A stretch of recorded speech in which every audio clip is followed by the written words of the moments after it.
cocaine to tea. It's a completely different. But, the general category intoxication. Because intoxication bewilders our mind, affects our judgment, affects our perception, our awareness. Then, cleanliness, we avoid illicit sexual connections. Sex is part of life, but there is a civilized way of using sex for procreation, which is what is meant for. So you want to create a family, you want children, you get married, and then you can have as many children as you want. We're not demonizing sex, but because it's a very powerful energy, then we need to carefully channel for productive purposes. And if we don't want to procreate, then we don't have any sexual activity. And then, lastly, no gambling. Gambling is highly addictive. People become enamored by a dream. Oh, I'll win the lottery. Oh, I'll win at the casino. Oh, this, oh, that. And some people lose everything, actually. So we follow these 4 principles, and we teach others, again, gradually. We teach gradually, but these are the principles of Dharma. So if a community is very strong in these principles, it's a very, very good basis. Any questions on this?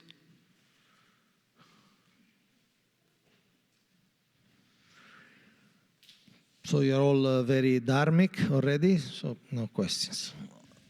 Then there are foundational practices. Hearing and chanting. Now, when we follow the regulative principles, we save a lot of time. Because sinful activities take time. You want to go play at a casino, you have to travel, you have to do, it takes time. And so, because you're not going to play in a casino, then now you have more free time. Right? And what do you do with this free time? Hearing and chanting. The names of Krishna, the songs of Krishna, the books of Krishna. Shravanam Kirtanam. That's our food. That's the food we want to give to our mind.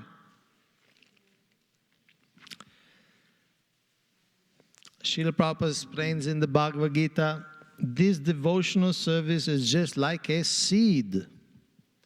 And it is sown in the heart of a living entity. And if he goes on hearing and chanting, Hare Krishna, Krishna Krishna, Hare Hare Rama, Rama Rama, Hare Hare, that seed fructifies. Just as the seed of a tree fructifies with regular watering. So this whole presentation, you may have already noticed, has got this simile, this allegory of like agriculture. We're talking about roots, we're talking about preparing the ground, we're talking about watering the seed. And obviously, no water, no growth. In the desert, there's no much rainfall, and as a result, there is nothing growing. Sahara Desert, Gobi Desert, Rajasthan Desert, California Desert. So our hearts, if we do not practice hearing and chanting, it can also become a desert. Can become very dry. Or the little plant of Bhakti is there, but is really struggling to survive. Because it gets once in a while a little drop.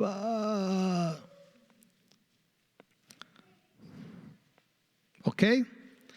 So in a community which is very healthy, there's a lot of hearing and chanting in different forms.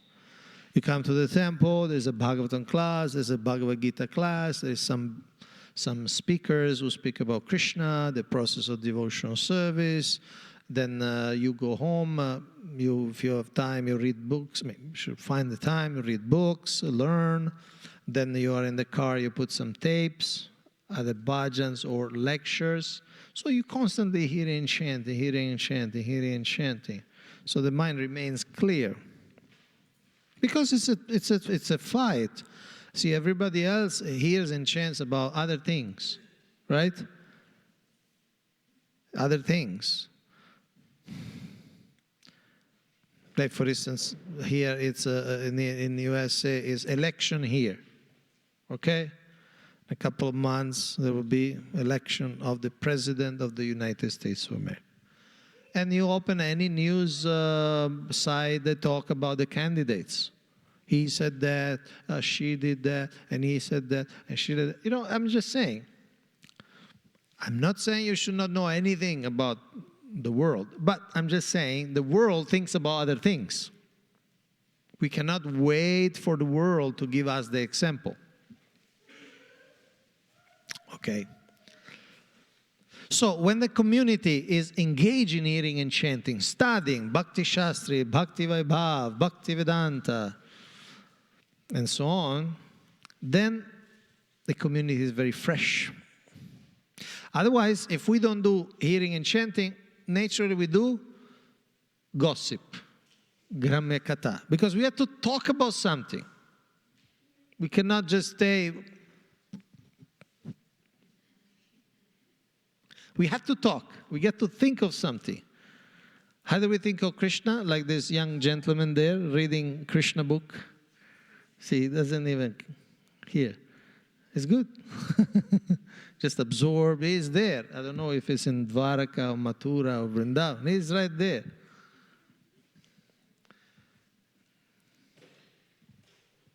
See? So either we are there in Krishna Lila or we are in Manusha Lila. I heard this, I heard that, she bought this, she bought that, he bought that, he lost the job, he gained the job, and this and that, I heard this, I heard that, or even worse, criticizing. That Prabhu, you know, oh, that Maharaj, and so then the community becomes toxic. You step in, you got to put this gas mask, you know. So hearing and chanting, that they flow. Like we need to drink a lot of water, right? Because the body needs to be flushed constantly. Similarly, we need to flush our mind with Krishna Katha. Otherwise, it becomes stagnant. Bhagavad Gita. Yeah, I read Bhagavad Gita. I read. It was 12 years ago, I read it. Yeah. And Srimad Bhagavatam. Yeah, I will read it after 12 years. No, I'm very regular in my... Then, 6 essential roots. Now, these are not from Shastra, but this is something that work with congregational development. We observe different things in different parts of the world. We also observe things from Srila Prabhupada books. And so we extracted these 6 essential roots. First of all, a spirit of care, a spirit of service to the Vaishnava. Second, the principle of small groups. Third, the principle of outreach. Fourth, the principle of organization. Then the principle of empowerment. And then the principle of education. So we'll spend a little time on each, okay? What time would you like to finish? 8:30. So first you gave me 2 hours, now you cut into half. Because I had to donate 50%, so that's my way of giving 50%. So it's already 8 o'clock. So you want me to finish at 8:30?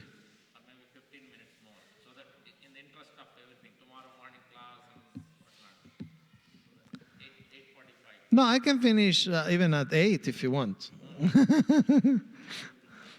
Less work for me.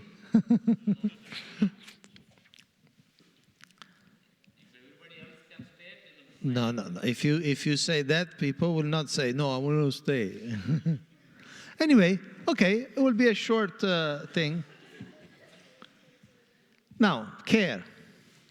Chaitanya Charitamrita Madhya Lila. Lord Chaitanya said this, Prabhu ko e Vaishnava seva nama sankirtan doi koro shigrapabe Shri Krishna charan. Lord Chaitanya said, you should engage yourself in the service of the servants of Krishna and always chant the holy name of Krishna. By doing this, doi koro shigrapabe, very soon you'll get the lotus feet of Krishna. So of all the teachings, of all the practice, Lord Chaitanya condensed into two. Chant Hare Krishna, which we know, and Vaishnava Seva, serving the devotees. Interesting, no? Radharani Maharaj said, the foundational priority of our leadership is to create a community wherein every possible need of a devotee was considered and tended. We should strive to give each individual an experience of genuine protection and inspiration. The aim is to ensure, as far as possible, that devotees remains happy, enthusiastic, and grateful to serve Srila Prabhupada's mission through every phase of life until their physical departure. So long-term planning. All of our policies and decisions should be built upon this foundation. Perhaps more than anything else we do, what will transform people's hearts is to give them an experience of a caring community of sincere souls. Okay. Srila Prabhupada said in a letter to Rabbi Lochan, we must be so careful to train the devotees nicely. Now they have come from the realm of Maya to Krishna's place, so it is our duty to keep them there. Not that they shall again fall victim of Maya. Okay?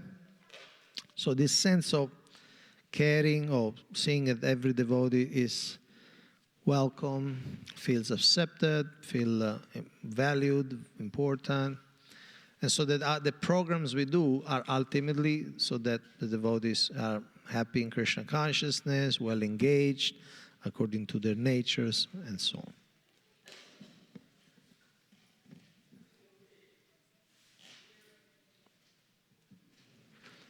Then, principle of small groups. Bhagavatam 11 Canto says, one should learn how to associate with the devotees of the Lord by gathering with them to chant the glories of the Lord. This process is most purifying. As devotees thus develop their loving friendship, they feel mutual happiness and satisfaction, and by thus encouraging one another, they are able to give up material sense gratification, which is the cause of all suffering. So the principle is that there are three types of experience in community life. One is big festivals. Another is regular large celebrations, Sunday programs, things like that. And then intimate exchanges in small groups. So all three are important for our growth as a community. Big festivals, of course, like Ratha Yatra, engage so many people, it gives a sense of direction and mission to the whole community. And it also gives a great enthusiasm. Generally, we have special guests. We affect the host place. So big festival, Janmashtami, like that. It's like a festival of devotional service.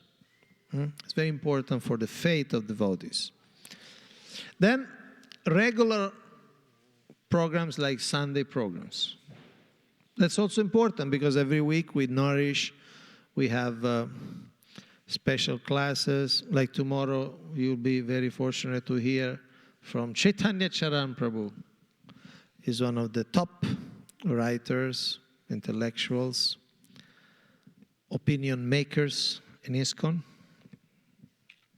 So tomorrow evening, you will hear from him. Then intimate exchanges in small groups, that's also important. Because big festival or regular larger thing, it's not so easy to develop our friendship or to share our mind. There is a speaker. The speaker speaks and you listen. But a small group, there's a chance for interaction. There's a chance to really know where the devotees are at. Are they really understanding the philosophy? Are they practicing? Build that friendship, the sense of mutual ownership, like a Bhakti Viksha. When a Bhakti Viksha is ran properly, then people can open up. They really build a sense of deep connection among the members. They can not only hear the philosophy, but they also share. And so that's a very important element. So generally, strong communities have all these things, big temple programs, big festival, but they also have small groups. And it's also a way of caring, because when you are a member of a small group, the people know, are you there or are you not there? Like, otherwise a big group, we don't know who is here, who is not here. We don't feel responsible, right? We don't feel, oh, where is Prabhu? Well, Hare Krishna. But in a Bhakti Viksha, you know. If a member is not there, you know immediately. Maybe you phone him up. Any problem? Okay? Small groups, very important. Of course, we could have seminars and seminars just on how to have a small group, or how to run a Bhakti Viksha. What are the mistakes that generally are made in running a Bhakti Viksha? Here I'm only touching on the principles. Okay? Then outreach. Outreach is for everyone. It's a very important part of our sadhana. The day before yesterday we were talking about sadhana. Who was here at that? So in sadhana we discussed only reading and chanting japa. But part of our sadhana, in terms of part of our purification, the process of reaching perfection, is also going out of our way, out of our box, our mental box, out of our shell, and do something for others. Giving books, being available, that really helped the devotees growing. So Srila Prabhupada says, Srimad Bhagavatam, so this is a very official quote, it's not just a personal letter, this is a books. A person who is a householder, but is initiated by a sannyasi, has the duty to spread Krishna consciousness at home. So one who is initiated, householder, family man,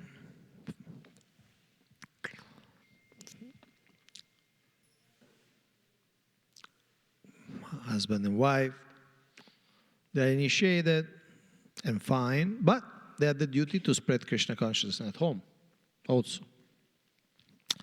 So this is the purport continues. As far as possible, he should call his friends and neighbors to his house and hold classes in Krishna consciousness. Holding a class means chanting the holy name of Krishna and speaking from Bhagavad Gita or Srimad Bhagavatam.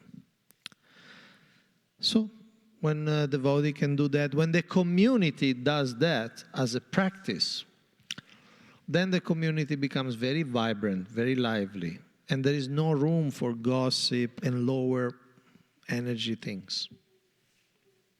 It's like when you have a feast. I think we all have experience. We have a big feast. Whatever you like, a big feast. Then you're really full. You already had 4 different sweets. Halava, sweet rice, jalebi, gulab jamun. then you are full, then you don't go and look for something like potato chips or chana chor or something like that, right? Because you're full. But if you're hungry, then anything looks attractive.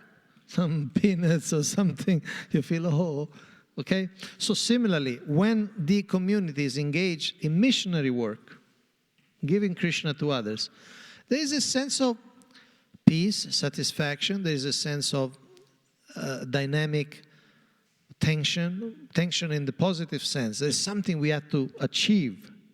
We have something to have to obtain. And then the lower things like gossip, there are no attraction anymore. Because you have a higher taste.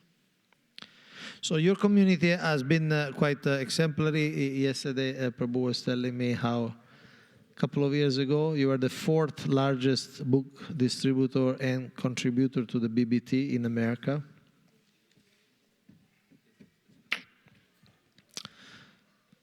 And some of you remember. How many of you were in those days of distributing books? So you remember, no? When you're sitting there at that the table and people stop and you give the book, and then you don't have interest in lower things. Am I right? So it's part of the process. So when the whole community has a spirit of mission, expansion, propagation, that's very, very therapeutic for the community.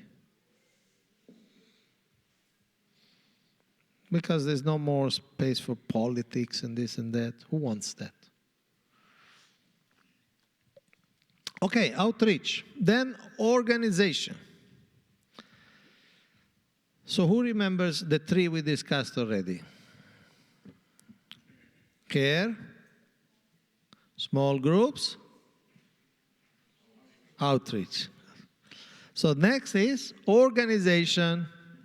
See, Srila Prabhupada says in Bhagavad Gita, 12th chapter, every endeavor requires land, capital, organization, and labor. Just as in business, one requires a place to stay, some capital to use, some labor, and some organization to expand, so the same is required in the service of Krishna. So there are communities which are better organized, and communities which are less better organized. Because community means you got dozens of people, hundreds of people. So ideally we need to know what's going on with every family, what's going on with every marriage, what's going on with every child, what's going on in every group. Do we have enough engagement? Do we have enough service for the deities? Now you invited Radha Krishna, you invited Jagannath, Subhadra Baladev, Sudarshan Chakra, you invited Gaurnitai. That's not a joke. They eat a lot. They dress very opulently. And they don't want to cook by themselves, and they don't want to dress by themselves. They like to be served. So the community has to produce that. And that needs some organization. Rosters of servants that go on the altar. Right? And unless there is nice organization, the deities will not be so happy and things will not go so well. Organization means communication, coordination, cooperation, and so on.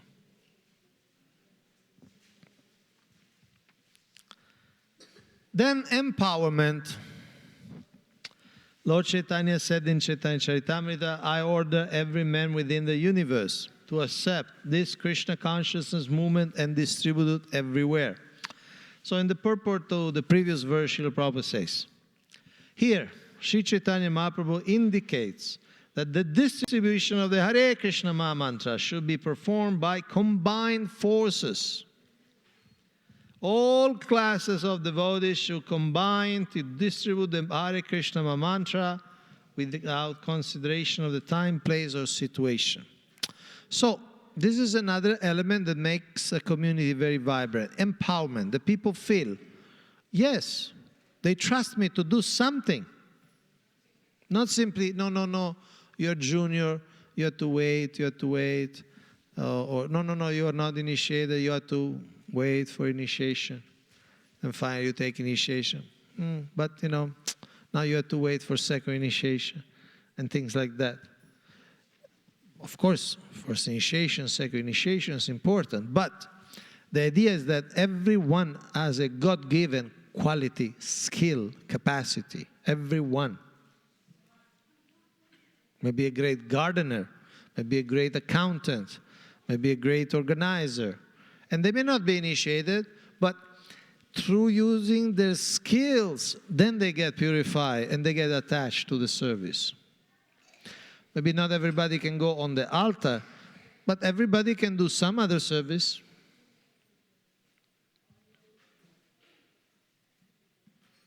So when people feel empowered, youth, children, he's still reading.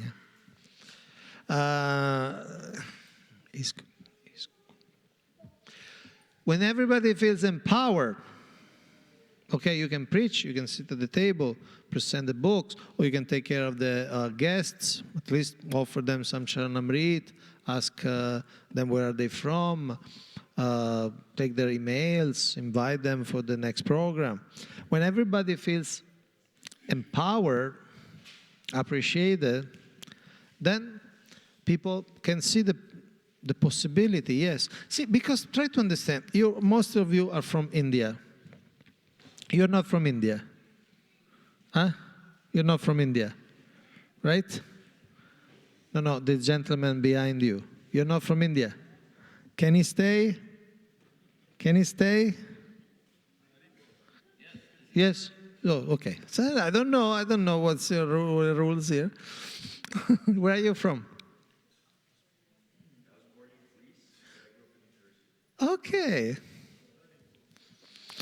So, most of you are from India, okay? And many of you have seen that Indian temples, how they work, there is some Brahmana sitting there. People do go there for some puja, right? And I'm talking about a variety of temples, even important temples, even Vaishnava temples, okay? What to speak of little Ganesh temples, this, that, okay? So the concept, the Hindu concept of mandir is that there is some priest, you go there, give some money, and he will do something for you, right? And then you'll get some red powder, white powder, yellow powder, whatever, some powder, okay? That's the Hindu religion in short. At least the Hindu practice, okay? But the priest will never, generally, they don't preach to you, right? But most times it's just a puja thing, okay? You do the arti, the lamp, the deep, then the thing that they give you, in some place they give you the tulsi. But there's no really exchange of knowledge. And especially, nobody, the Brahmana doesn't invite you to, oh, you also want to go on the altar. They don't do that. See, Gaudiya Vaishnavism is different. Gaudiya Vaishnavism means everybody can become a priest.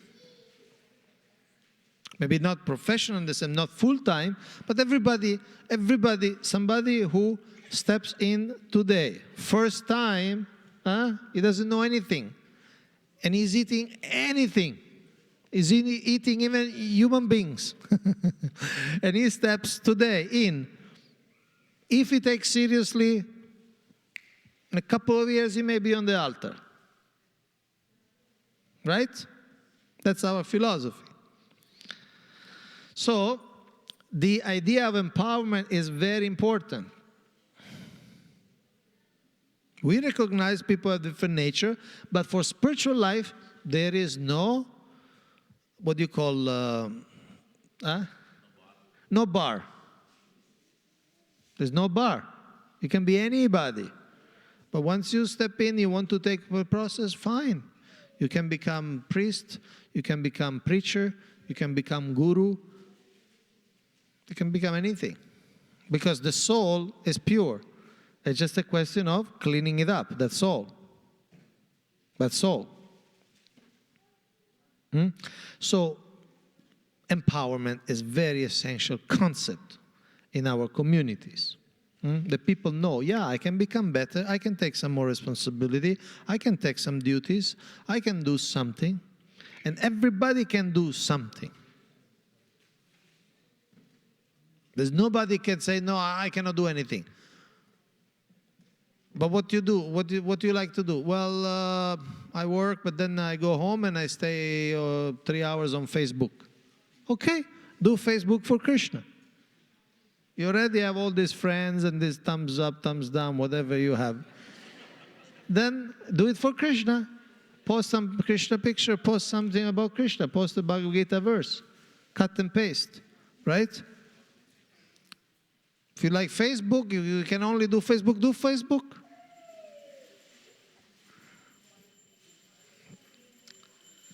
Srila Prabhupada, this is on empowerment, okay? In Bombay, 75. That is Chaitanya Mahaprabhu's instruction. Amaragya Guru Anyatare Desh. You deliver your village people and become a guru. Everyone is not going to be so big that he can go all over the world. But everyone can teach within his limit, within his family, within his community, within his village, within his town, within his district. And as he is capable, he can increase. But everyone can become a guru and deliver the local people. Everyone. And Srila Prabhupada had this conviction when he was here in New York. Where is New York? This side. This side. So when Srila Prabhupada was here in New York, at the beginning, in the Bowery, very, very bad, low-class place, he had this loft, these large apartments on the top for artists. They need space. So there was this David Allen, a young kid, 20 years old or something, simple boy. And he was a little interested, okay?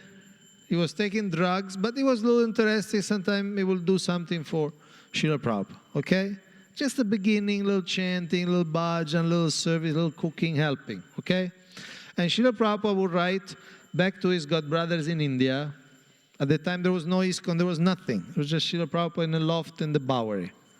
So Srila Prabhupada would write to his godbrothers, oh, this David Allen is giving very good signs, and I'm thinking of bringing him to India and making him to a Brahmana. This hapless guy was, just a little bit interested, a little bit, a little bit humble. Unfortunately, after a few days, he took a lot of LSD, and it just flipped out, became crazy, totally crazy. So then Srila Prabhupada had to run out of the apartment. Srila Prabhupada gave him the opportunity, but then he didn't listen. But Srila Prabhupada looked at the potential. I want to make him into a Brahmana. So, everybody can become a guru and deliver the local people. To become a guru, Srila Prabhupada explained many times, just repeat what Krishna says, that's all. You don't have to have a long beard, long hair, flowing robes. Just repeat. Krishna says this in Bhagavad Gita. You go to somebody, you tell Krishna says this in Bhagavad Gita. And you are a guru. Shiksha guru, Diksha guru.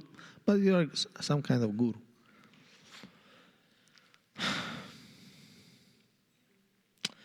Now, this is about education, the sixth point.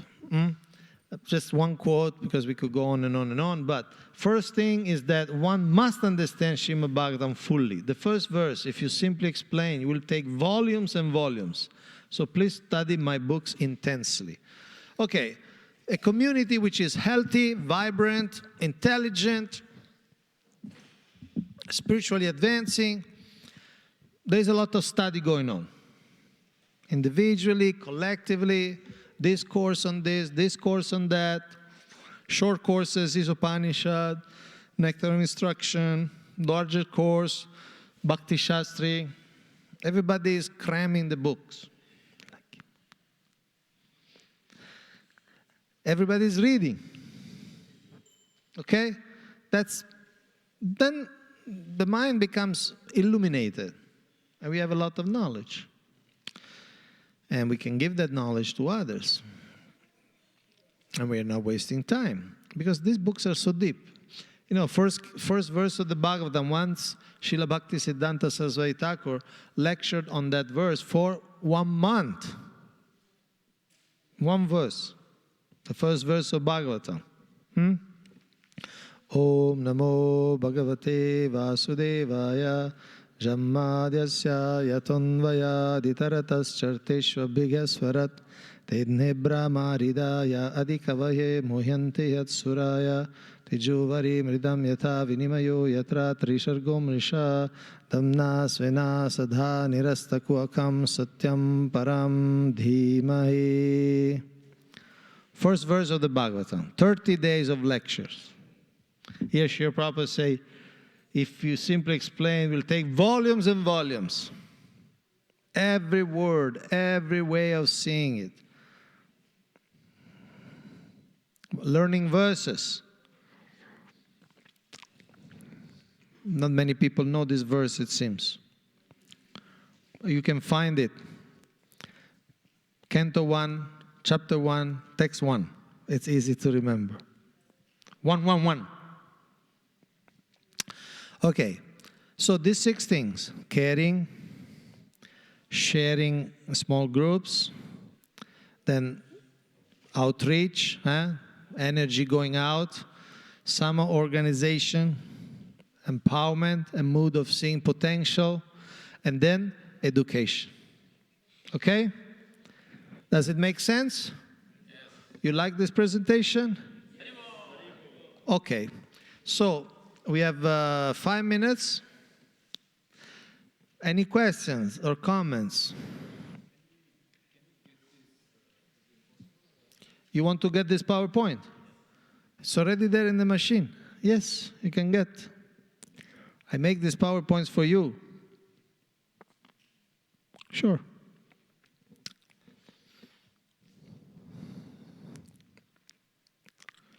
Can you get it from that Prabhu that I gave him the pen drive? Yes.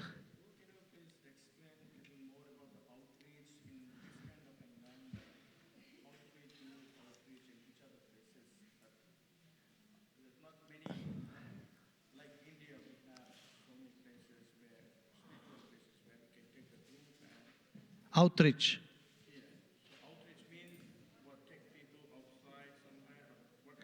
Outreach is a different name for saying preaching, broadcasting, propagate. Yeah. And again, outreach doesn't mean necessarily be out in the street. You can sit at home and do a lot of outreach. Once I was sitting in Mayapur, and somehow I got to chat in Skype with one doctor from Egypt. And then back and forth. He's a Muslim, so back and forth. And then finally, after a few minutes, I sent him a Shiz Upanishad, electronic copy. So I was sitting in Mayapur, I was distributing book in Egypt under the pyramids. So outreach means that the mood and that function of go out of just your direct chanting or your direct service and try to involve more people, inform more people. That's outreach. It's a different way of saying preaching. Reaching out to people, yes, in different forms. You can use technology. You can use going personally to the places. You can put books in libraries, books in the prisons, books in the schools. You can talk with people. You can go, people who are interested in vegetarianism, yoga, anything, anybody, basically. Last question. Eligibility for preaching.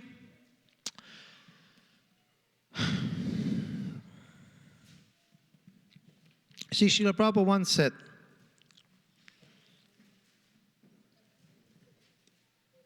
anybody can preach. If you wait for perfection, that will never happen. Okay? There's the famous example of Saraswati, the small girl, 3-year-old, the daughter of Shyamasundar and Malati. So she was 3-year-old, but she would stop people with a little finger, say, you know who's Krishna? People say, no. She would say, Krishna is the Supreme Personality of Godhead. And Srila Prabhupada gave her as example, see, this is preaching. She got the information from the proper sources, and she's repeating. She may not know very deeply the philosophy, but she heard Krishna is the Supreme Personality of Godhead, and she's telling people that. So, there are some special preaching which require a lot of qualification. Like if, for instance, if somebody invites you to a congress of science and religion, then you have to have some knowledge, some solid knowledge, what to say or what not to say, okay?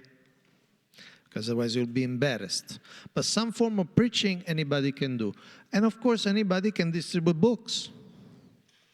Srila Prabhupada said, how much can your 3 minutes preaching will do? But if you give a book, their life can change. So a book is recorded preaching, hours and hours and hours. So that's a very powerful form that everybody can do. Even that, you need some qualification. You need to be kind, gentle, gentlemanly or ladylike. Don't push too much. Be enthusiastic without being too aggressive. Some aggressivity, but not too much. It needs a little bit of etiquette, right?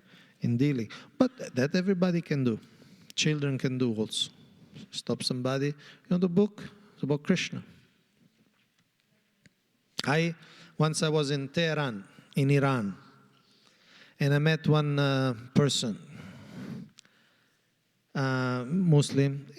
But he studied in Delhi, so he's kind of familiar with India, okay? So then he said, well, I'm moving to America, to the Silicon Valley. Do you have any contact there?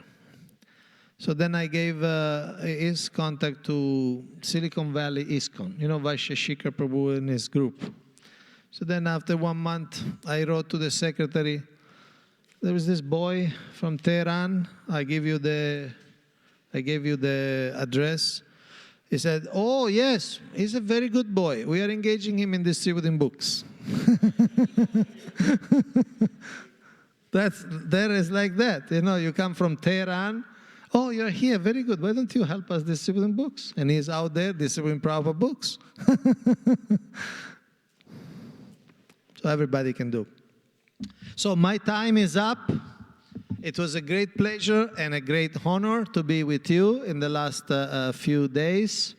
I hope you find this some interest or some, what do you call, utility. If you want to know more, visit us when you come to Mayapur, Chakra Building, number under 28. This is our phone number. This is our website, isconcongregation.com. There are books and things you can download.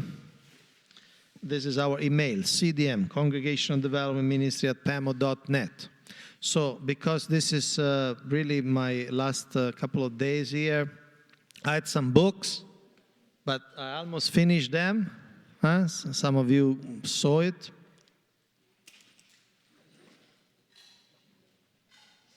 Some of you got it. I had 4 different books. Now I only have one title. It's about the role of women. Women are very important in our community. So the role of women in spiritual life, should they take spiritual leadership? The title is, Did Srila Prabhupada Want Women Diksha Guru? So these are the last copies I have. If anybody is interested, they can come here, give a donation. Any donation. Do you want some balance? Okay. Okay. Thank you.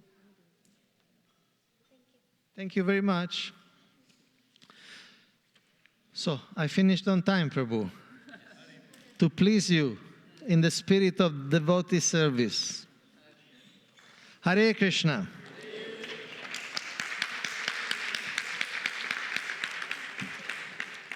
And if anybody wants to have more questions or wants to speak with me, I'm here. I'm available.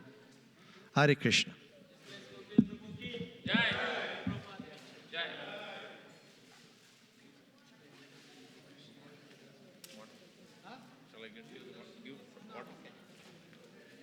Thank you. Let's say 3 times Haribol to Prabhuji, enlightening all. Haribol! Haribol! Haribol! So darshan will be opening up soon, pretty soon. So you can come back if you want to. You can take prasad on the other side. And tomorrow morning Bhagavatam class will be there. I think by His Grace Govind Prabhu is supposed to give 7:45. So I'm hoping it will happen. But otherwise some other speaker will give if in case cannot come. Hare Krishna.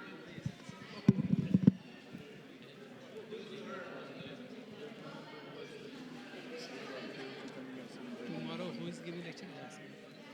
Morning. Supposed to be Govind Prabhu, now looks like Chaitanya Charan Prabhu is going to give morning and evening also. Both. Yeah. So morning Bhagavatam also he is giving and evening also. Yeah. ఐదు రాళ్ళలో ఉంది ఇవ్వచ్చు రేపొద్దున దాకా ఉంటారు తీసుకోండి నాకు ఇవ్వండి రేపొద్దున దాకా ఉంటారు How ladies have to get initiation? No, this is, you see, there was a dialogue in ISKCON, discussion, an issue, should women become gurus, Diksha Guru or not? So this book researched what Srila Prabhupada said and addressed the arguments. Specific book. It's a technical book.